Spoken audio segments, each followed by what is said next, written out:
নমস্কার, সাফনা আবেগ নিউজ নেটওয়ার্কে স্বাগত। শুধুমাত্র শহর কলকাতা নয়, আরজিকর মেডিকেল কলেজ ও হাসপাতালে নির্যাতিতা চিকিৎসকের বিচার চেয়ে অশান্ত হয়ে উঠেছে বাংলা তথা সমগ্র বিশ্ব। সাধারণ মানুষ থেকে শুরু করে চিকিৎসক, আইনজীবী সকলেই বিক্ষোভ দেখাচ্ছেন। এবার নির্যাতিতার ন্যায় বিচার ও অভিযুক্তদের শাস্তির দাবিতে পথে নামল পূর্ব মেদিনীপুর জেলার তমলুকে ইতিহাস বিজড়িত এই হ্যামিল্টন স্কুলের ছাত্র ও শিক্ষকেরা। এই বিদ্যালয়ে একসময় পড়াশোনা করেছিলেন স্বাধীনতা সংগ্রামী ক্ষুদিরাম বসু।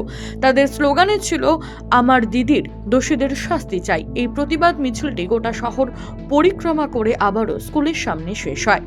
ছাত্রছাত্রীরা ছাড়াও এদিন এই মিছিলে পা মেলান স্কুলের সমস্ত শিক্ষক এবং কর্মীরাও।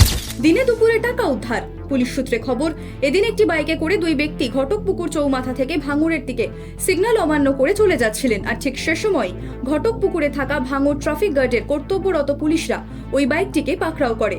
তবে পাকড়াও করার সাথে সাথে পালিয়ে যায় বাইকের এক আরোহী। সন্দেহ হওয়ায় বাইকে থাকা ব্যাগ তল্লাশি করতেই ফাঁস হয় রহস্য, উদ্ধার হয় প্যাকেট বন্দি টাকা। ইতিমধ্যে এ ঘটনায় কুতুবুদ্দিন লস্কর নামের এক ব্যক্তিকে আটক করেছে পুলিশ।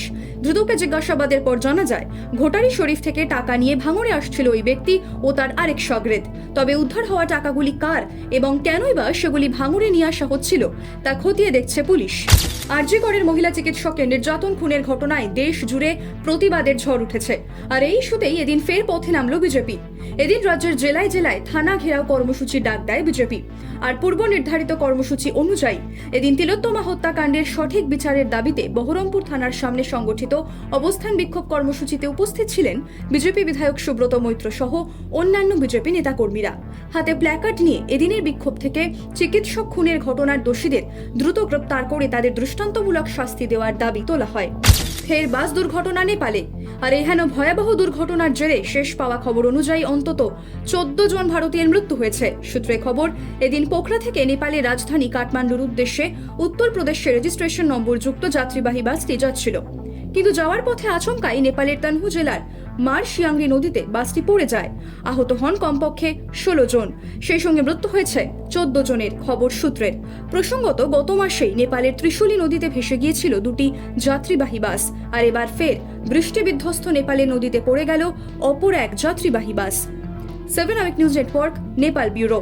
আরও বিভিন্ন খবরের আপডেট জানতে হলে 7 আওয়েক নিউজ চ্যানেলটিকে সাবস্ক্রাইব করতে ভুলবেন না, কারণ আপনাদের একটা সাবস্ক্রিপশন আমাদের কাছে অত্যন্ত মূল্যবান। জয় হিন্দ।